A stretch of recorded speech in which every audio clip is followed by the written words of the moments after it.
In this video, I'm going to sort the world's things into three distinct groups. 1. Assets. Something you own that retains or grows in value over time. Assets are things you use to store your wealth. 2. Resources. Something you own because it improves your life. In other words, it has utility value. 3. Money. A tool used to represent value, making the exchange of goods in an economy more efficient. It's also called a unit of account, as prices help us compare the value of one thing to another. To make this clear, let me give you an example of each. 1. An asset. In the U.S., a family's home is often their largest source of wealth and is considered an asset. It retains or grows in value over time. 2. A resource. A car is a great resource for transportation, but it depreciates in value over time. For instance, you wouldn't buy a Toyota Camry expecting it to be worth more in 15 years than when you first purchased it. 3. Money. Today we use what is called fiat currency as money. In the 19th century, gold coins were used to value goods around the world. In the U.S., for example, a loaf of bread was 0.00242 ounces of gold, or 5 cents. A men's wool suit ranged between 0.4837 ounces, $10, to 0.9674 ounces, or $20 of gold.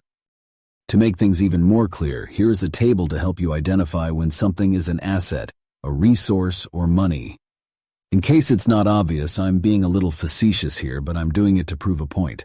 Most things can be in multiple categories. Let me explain. A car is clearly a resource, and many of us use it that way, for transportation and convenience. But collectors like Jay Leno and Jerry Seinfeld see cars differently.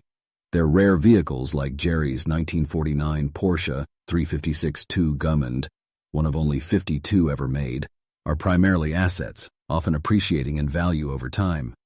Do you think Jerry owns it because it's a dependable daily driver in Manhattan? Of course not. Yet even these super rare cars have some utility value, whether it's the joy of driving them occasionally or the satisfaction one gets in collecting them, much like stamp or coin collectors do. As mentioned earlier, most families' wealth is tied up in their home. Beyond its financial value, a house undeniably has significant utility. It provides shelter from the elements, protection from pests, a place to relax and enjoy dinner with your family, storage for food, a warm bed to sleep in, a yard to play in, and so much more. This highlights an important point. The balance between asset value and utility value can vary widely depending on the item.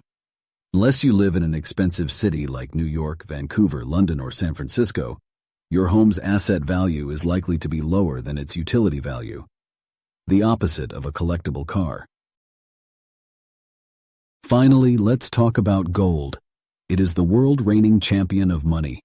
It has been money since 3000 BCE when it was first used as money by Mesopotamians and Egyptians. It would continue to grow as the world's money until it was finally replaced by fiat currency in 1971, when Richard Nixon temporarily suspended convertibility of the US dollar for gold. However, gold never stopped being a store of value. Let's revisit the 19th century when the world was on the gold standard. For simplicity, we'll ignore the slight annual inflation of the gold supply caused by mining. In reality, miners expand the gold supply every year because gold's value makes it worth the effort to dig out of the ground. In the 19th century, you could buy a loaf of bread for 0.00242 ounces of gold, equivalent to 5 cents at the time. Fast forward to today, where gold is valued at $2,727 per ounce. That same 0.00242 ounces of gold would now be worth $6.58. And here's something wild. 5 cents worth of gold today is just 0.00001,833,516685 ounces. Imagine how tiny that speck of gold would be. It's almost too small to see. Now, let's reveal the wool suit example. If you recall, back in the 19th century, A low-end wool suit cost about 0.4837 ounces of gold, or $10, while a high-end suit cost 0.9674 ounces of gold, or $20. At today's gold valuation, a low-end suit would cost $1,315. A high-end suit would cost $2,629.